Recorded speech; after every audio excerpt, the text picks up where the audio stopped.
ആദിയിൽ വചനമുണ്ടായിരുന്നു, വചനം ദൈവത്തോടു കൂടിയായിരുന്നു, വചനം ദൈവമായിരുന്നു. അവൻ ആദിയിൽ ദൈവത്തോടു കൂടിയായിരുന്നു. സമസ്തവും അവനിലൂടെ ഉണ്ടായി, ഒന്നും അവനെ കൂടാതെ ഉണ്ടായിട്ടില്ല. അവനിൽ ജീവനുണ്ടായിരുന്നു, ആ ജീവൻ മനുഷ്യരുടെ വെളിച്ചമായിരുന്നു. ആ വെളിച്ചം ഇരുളിൽ പ്രകാശിക്കുന്നു, അതിനെ കീഴടക്കുവാൻ ഇരുളിന് കഴിഞ്ഞില്ല. തൻ്റെ പ്രബോധനങ്ങളാൽ നമ്മെ ജ്ഞാനികളാക്കുന്ന സകലത്തിൻ്റെയും നാഥനായ ദൈവം വാഴ്ത്തപ്പെട്ടവനാകട്ടെ. ഞങ്ങളുടെ കർത്താവായ ദൈവമേ, അങ്ങയുടെ ജീവദായകവും ദൈവീകവുമായ തിരുവചനങ്ങളുടെ മധുരസ്വരം ശ്രവിക്കുന്നതിനും ഗ്രഹിക്കുന്നതിനും ഞങ്ങളുടെ ബുദ്ധിയെ പ്രകാശിപ്പിക്കണമേ. അങ്ങയുടെ വിശുദ്ധമായ പ്രബോധനത്താൽ ഞങ്ങളെ ജ്ഞാനികളാക്കണമേ. ഞങ്ങളുടെ ഇരുളടഞ്ഞ ജീവിതത്തെ അങ്ങയുടെ വചന വെളിച്ചത്താൽ പ്രകാശിപ്പിക്കണമേ. അങ്ങയുടെ വചനങ്ങളാൽ ഞങ്ങളുടെ മനസ്സിനെ ജ്വലിപ്പിക്കണമേ. ആമേൻ. ഒരു വർഷം കൊണ്ട് സമ്പൂർണ്ണ ബൈബിൾ വായന 94-ാം ദിവസം. സാംസന്റെ അന്ത്യം. ഇന്നേ ദിവസം നമ്മൾ ന്യായാധിപന്മാരുടെ പുസ്തകം 16-ാം അധ്യായം, 17-ാം അധ്യായം, 18-ാം അധ്യായം എന്നിവയും 147-ാം സങ്കീർത്തനങ്ങളും വായിക്കുന്നു. സാംസൺ തൻ്റെ ശക്തിയുടെ രഹസ്യം ദലീലായോട് വെളിപ്പെടുത്തുന്നതും അത് സാംസന്റെ അന്ത്യത്തിലേക്ക് നയിക്കുന്നതും പിന്നീട് മിക്ക വഴിയായി ദാൻ ഗോത്രം വിഗ്രഹാരാധനയിലേക്ക് തിരിയുന്നതും ഇന്ന് നാം വായിക്കുന്നു. പാപസാഹചര്യങ്ങളിൽ പെട്ടുഴലുമ്പോൾ കർത്താവെ എന്നെ രക്ഷിക്കണമേ എന്ന് പറഞ്ഞ് കൈനീട്ടി കരയാനും ഈശോ കൈപിടിച്ചുയർത്തുന്ന അനുഭവങ്ങളുണ്ടാകാൻ എപ്പോഴും ദൈവത്തിൻ്റെ കരം മുറുകെ പിടിക്കണമെന്നും അവിടുത്തെ മുഖത്തേക്ക് നമ്മൾ നോക്കേണ്ടതുണ്ടെന്നും തിരുവചനം നമ്മെ പഠിപ്പിക്കുന്നു. ന്യായാധിപന്മാരുടെ പുസ്തകം 16-ാം അധ്യായം. സാംസൺ ഗാസായിലേക്ക് പോയി. അവൻ അവിടെ ഒരു സ്വൈരിണിയെ കണ്ടുമുട്ടി. അവൻ അവളെ പ്രാപിച്ചു. ഗാസാക്കാരോട് ഇപ്രകാരം അറിയിക്കപ്പെട്ടു, ഇതാ സാംസൺ വന്നിരിക്കുന്നു. അവർ പട്ടണം വളഞ്ഞ് രാത്രി മുഴുവൻ വാതിൽക്കൽ അവനു വേണ്ടി പതിയിരുന്നു. പ്രഭാത വെളിച്ചമാകട്ടെ, നമുക്കവനെ കൊല്ലാം എന്ന് പറഞ്ഞ് രാത്രി മുഴുവൻ അവർ നിശബ്ദരായിരുന്നു. എന്നാൽ സാംസൺ പാതിരാവരെ കിടന്നു. പാതിരാവിൽ അവൻ എഴുന്നേറ്റ് പട്ടണപ്പടിപ്പുരയുടെ വാതിലുകളും ഇരു കട്ടിളക്കാലുകളും പിടിച്ച് പടിയോടുകൂടെ പറിച്ചെടുത്ത് തൻ്റെ തോളിൽ വെച്ചു. ഹെബ്രോണിൻ്റെ മുമ്പിലുള്ള മലമുകളിലേക്ക് അവനവ കൊണ്ടുപോയി. സാംസണും ദലീലായി. അതിനുശേഷം സോറേക്ക് താഴ്വരയിലുള്ള ഒരു സ്ത്രീയെ അവൻ സ്നേഹിച്ചു. അവളുടെ പേര് ദലീല എന്നായിരുന്നു.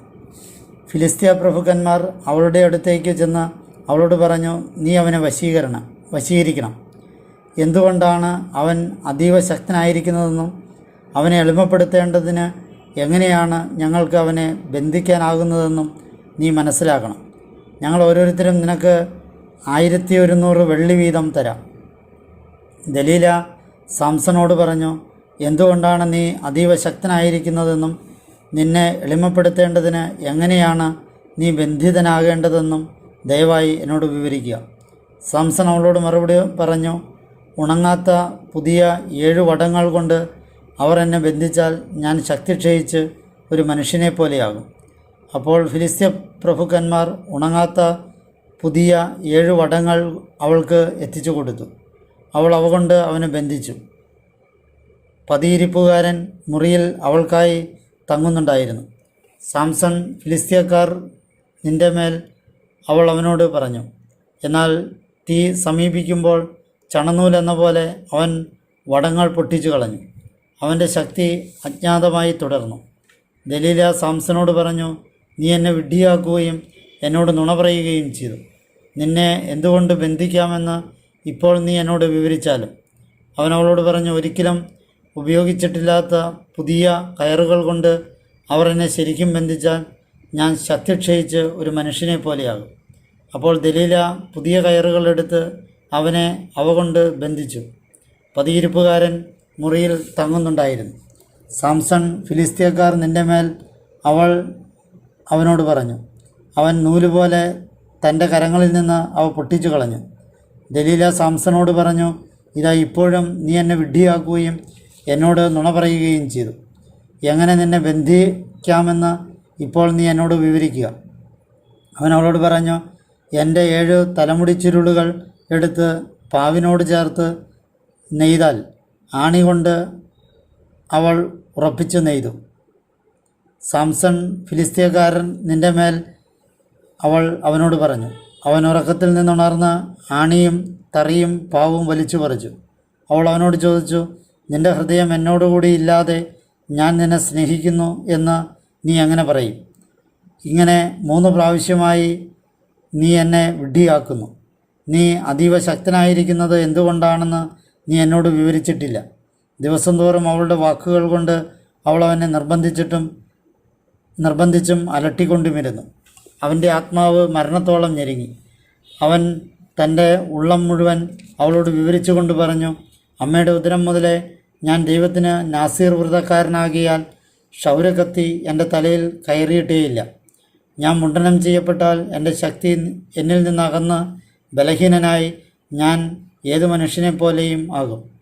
അവൻ തൻ്റെ ഉള്ളം മുഴുവൻ തന്നോട് വിവരിച്ചു എന്ന് ദലീല കണ്ടപ്പോൾ അവൾ ആളയച്ച് വിളിച്ച് ഫിലിസ്തീയ പ്രഭുക്കന്മാരോട് പറഞ്ഞു, ഇപ്രാവശ്യം വരുവിൻ, എന്തെന്നാൽ അവൻ തൻ്റെ ഉള്ളം മുഴുവൻ എന്നോട് വിവരിച്ചു.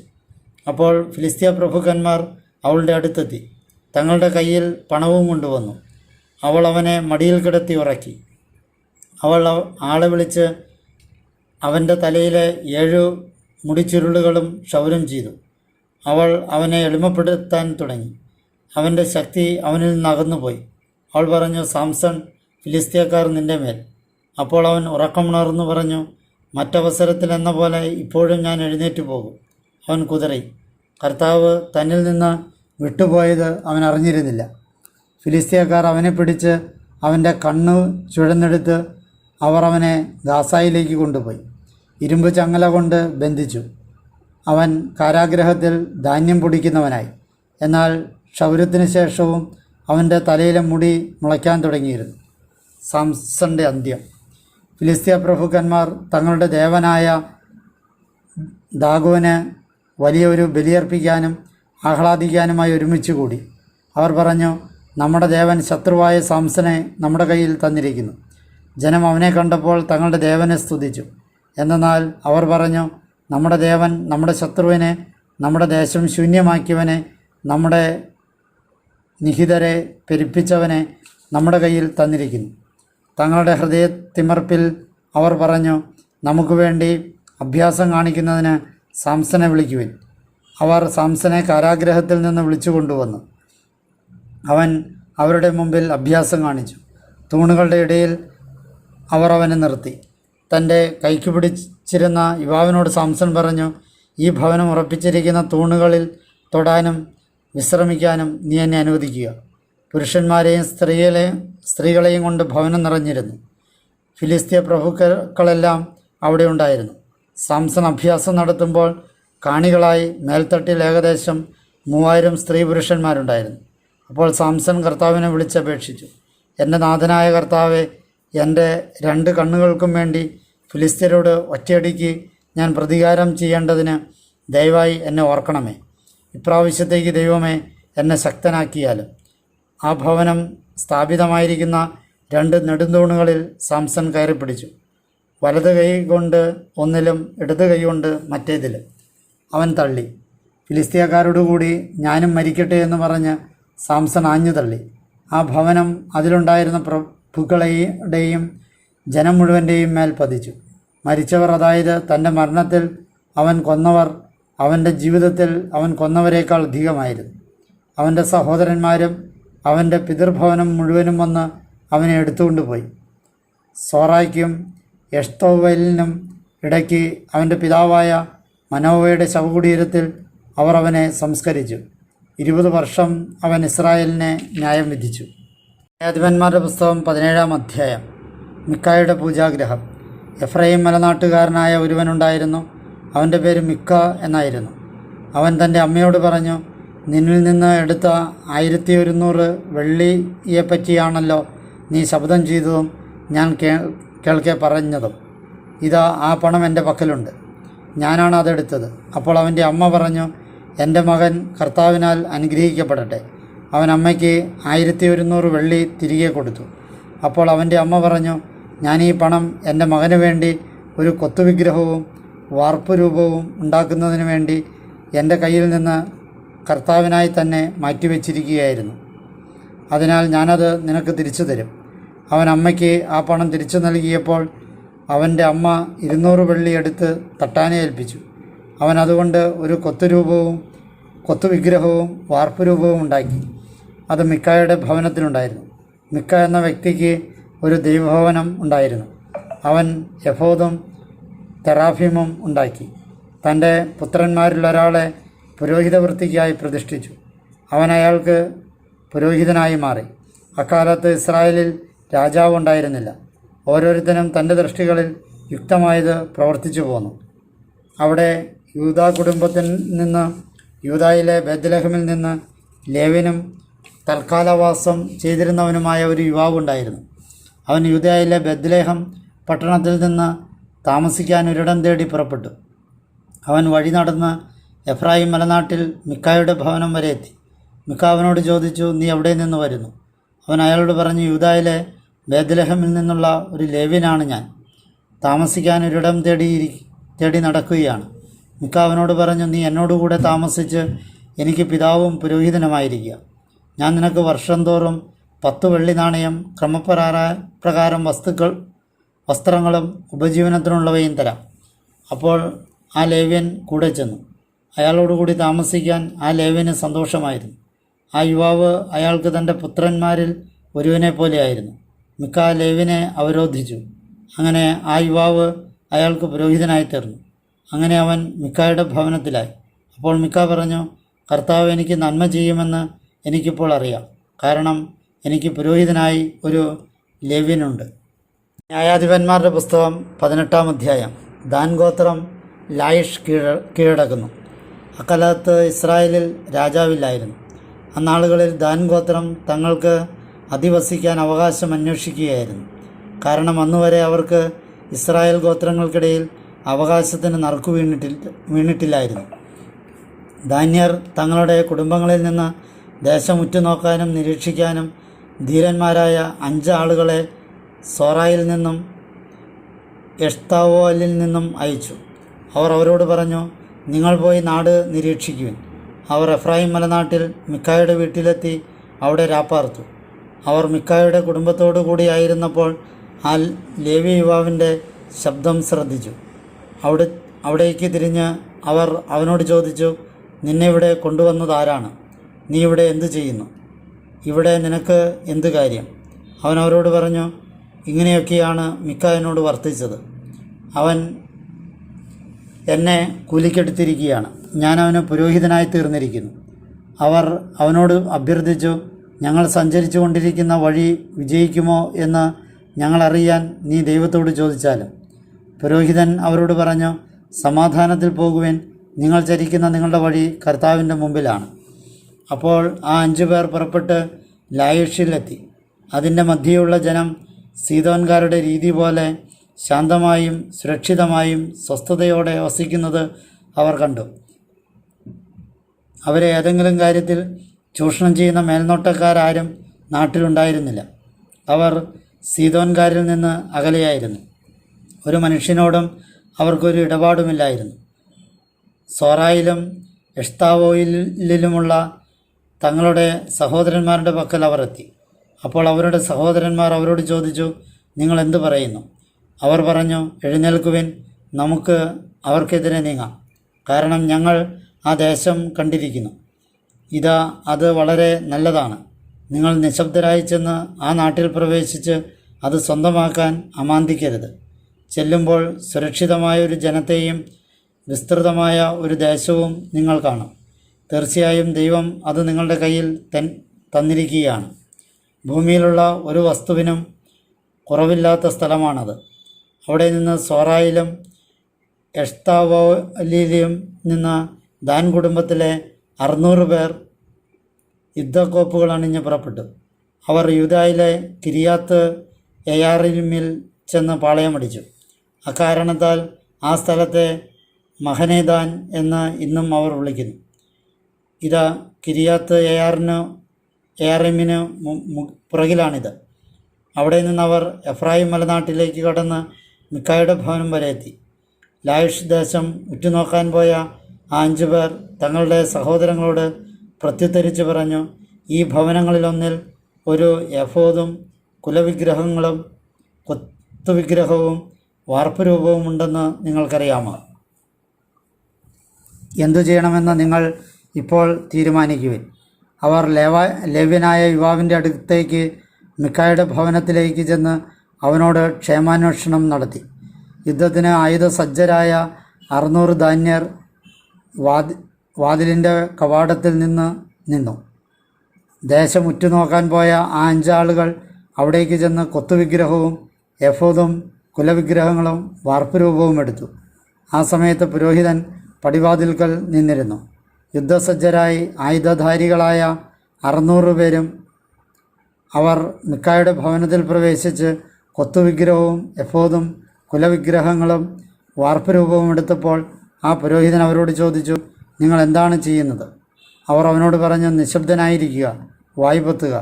ഞങ്ങളോടുകൂടെ വന്ന് ഞങ്ങൾക്ക് പിതാവും പുരോഹിതനുമാവുക. ഒരാളുടെ വീടിന് പുരോഹിതനായിരിക്കുന്നതോ ഇസ്രായേലിൽ ഒരു ഗോത്രത്തിനും കുടുംബത്തിനും പുരോഹിതനായിരിക്കുന്നതോ ഏതാണ് നിനക്ക് നല്ലത്? പുരോഹിതൻ്റെ ഹൃദയം സന്തുഷ്ടമായി. അവൻ എഫോദും കുലവിഗ്രഹങ്ങളും കൊത്തുവിഗ്രഹവും എടുത്ത് ആ ജനത്തിൻ്റെ കൂടെ പോയി. അവർ അവിടെ നിന്ന് തിരിഞ്ഞ് കുട്ടികളെയും കന്നുകാലികളെയും വസ്തുവകകളെയും തങ്ങളുടെ മുമ്പിൽ നിർത്തി യാത്രയായി.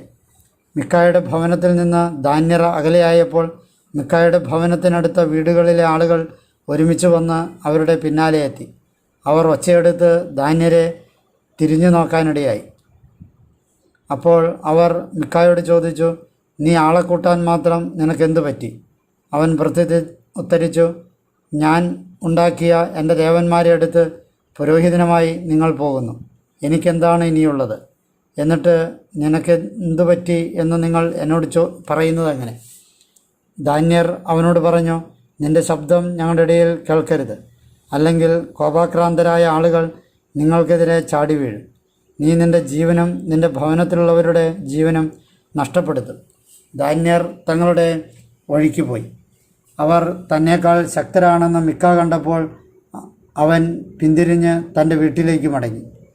അവർ മിക്ക ഉണ്ടാക്കിയെടുത്ത അവന് പുരോഹിതനായി ഉണ്ടായിരുന്നവയെയും കൂട്ടി ലായിഷിനെതിരെ ശാന്തരും സുരക്ഷിതരുമായിരുന്ന ഒരു ജനത്തിനെതിരെ ചെന്ന് അവരെ വാളിനിരയാക്കി. അവർ ആ പട്ടണം അഗ്നിയിൽ ദഹിപ്പിച്ചു. രക്ഷകനായി ആരുമുണ്ടായിരുന്നില്ല. എന്നാൽ ഒരു മനുഷ്യനോടും അവർക്ക് ഒരു ഇടപാടുമില്ലായിരുന്നു. മാത്രമല്ല അത് സീദോനിൽ നിന്ന് അകലെയും ബെത്ലഹേമിനടുത്തുള്ള താഴ്വരയിലുമായിരുന്നു. എന്നിട്ട് അവർ പട്ടണം പണിത് അവിടെ താമസമാക്കി.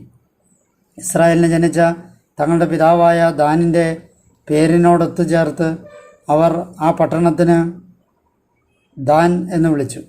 മുമ്പ് ആ പട്ടണത്തിൻ്റെ പേര് ലായിഷ് എന്നായിരുന്നു. ദാന്യർ തങ്ങൾക്കായി അവിടെ ഒരു കൊത്തുവിഗ്രഹം സ്ഥാപിച്ചു. മോശയുടെ പുത്രനായ ഗർഷോമിൻ്റെ പുത്രൻ ജോനാഥനും അവൻ്റെ മക്കളും ദേശത്തിൻ്റെ അടിമത്തം വരെ ദാൻ ഗോത്രത്തിൻ്റെ പുരോഹിതന്മാരുമായിരുന്നു. ദൈവത്തിൻ്റെ ആലയം ഷീലോയിൽ ആയിരുന്ന കാലത്തോളം മിക്കായുടെ കൊത്തുവിഗ്രഹം അവർ ഉണ്ടാക്കിയത് അവർ തങ്ങൾക്കായി പ്രതിഷ്ഠിച്ചിരുന്നു. കീർത്തനങ്ങൾ 147. പ്രപഞ്ചവും സിയോനും ദൈവസ്തുതി വിഷയം. ഹല്ലേലൂയ. നമ്മുടെ ദൈവത്തെ പാടിപ്പുകഴ്ത്തുന്നത് വിശിഷ്ടമാണല്ലോ. സ്തുതിപ്പ് തികച്ചും അഭികാമ്യം തന്നെ. കർത്താവ് ജെറൂസലേമിനെ പണിതുയർത്തിയവനാണ്. ഇസ്രായേലിൻ്റെ കൂട്ടം പിരിഞ്ഞവരെ അവിടുന്ന് ഒരുമിച്ച് കൂട്ടുന്നു. ഹൃദയം തകർന്നവർക്ക് സൗഖ്യദായകനായ അവിടുന്ന് അവരുടെ മുറിവുകൾ വെച്ച് കെട്ടുന്നവനാണ്. അവിടുന്ന് നക്ഷത്രങ്ങൾക്ക് എണ്ണം നിർണ്ണയിക്കുന്നവനാണ്. അവയ്ക്കെല്ലാം അവിടുന്ന് പേരുകളിടുന്നു. നമ്മുടെ നാഥൻ വലിയവനും മഹാശക്തനുമാണ്. അവിടുത്തെ അറിവിന് അളവില്ല. കർത്താവ് പീഡിതരെ സമുദ്ധരിക്കുന്നവനാണ്. ദുഷ്ടരെ തറയോളം താഴ്ത്തുന്നവനാണ്. കർത്താവിന് കൃതജ്ഞതാഗാനം കൊണ്ട് പ്രത്യാലാപനം ചെയ്യുവിൻ. നമ്മുടെ ദൈവത്തിന് കിന്നരം കൊണ്ട് കീർത്തനം ആലപിക്കുവിൻ. ആകാശത്തെ മേഘങ്ങൾ കൊണ്ട് മൂടുന്നവൻ, ഭൂമിക്കായി മഴയൊരുക്കുന്നവൻ, മലകളെ ഹരിതാഭമാക്കുന്നവൻ അവിടുന്നാണ്. മൃഗത്തിന് അതിൻ്റെ ആഹാരവും കാക്കക്കുഞ്ഞുങ്ങൾക്ക് അവ വിളിച്ചപേക്ഷിക്കുന്നതും കൊടുക്കുന്നവൻ അവിടുന്നാണ്. കുതിരയുടെ കരുത്തിലല്ല അവിടുന്ന് സംപ്രീതനാകുന്നത്, മനുഷ്യൻ്റെ മുഴങ്കാലിലല്ല അവിടുന്ന് പ്രസാദിക്കുന്നത്. തന്നെ ഭയപ്പെടുന്നവരെ, തൻ്റെ കാരുണ്യത്തിനായി പ്രത്യാശിക്കുന്നവരെ ഇഷ്ടപ്പെടുന്നവനാണ് കർത്താവ്. ജെറുസലേമേ കർത്താവിനെ കീർത്തിക്കുക, സിയോനെ നിൻ്റെ ദൈവത്തെ സ്തുതിക്കുക. നിൻ്റെ കവാടങ്ങളുടെ ഓടാമ്പലുകൾ ബലപ്പെടുത്തിയത്, നിൻ്റെ മധ്യയുള്ള നിൻ്റെ മക്കളെ അനുഗ്രഹിച്ചത് അവിടുന്നാണല്ലോ. നിൻ്റെ പ്രദേശം സമാധാനം പൂർണ്ണമാക്കുന്നവൻ അവിടുന്നാണ്. സമ്പുഷ്ടമായ ഗോതമ്പ് കൊണ്ട് അവിടുന്ന് നിന്നെ സംതൃപ്തയാക്കിയിരിക്കുന്നു. തൻ്റെ വചസ്സ് ഭൂമിയിലേക്ക് അയക്കുന്നവനാണ് അവിടുന്ന്. തൽക്ഷണം അവിടുത്തെ വചനം പാഞ്ഞു വരുന്നു. കമ്പിളി പോലെ മഞ്ഞു പെയ്യ്ക്കുന്നവൻ ചാരം പോലെ നീഹാരം വിതറുന്നു. അവിടുന്ന് അപ്പകഷ്ണങ്ങൾ പോലെ ആലിപ്പഴം പൊഴിക്കുന്നവനാണ്. അതിൻ്റെ തണുപ്പിന് മുകളിൽ ആര് നിൽക്കും?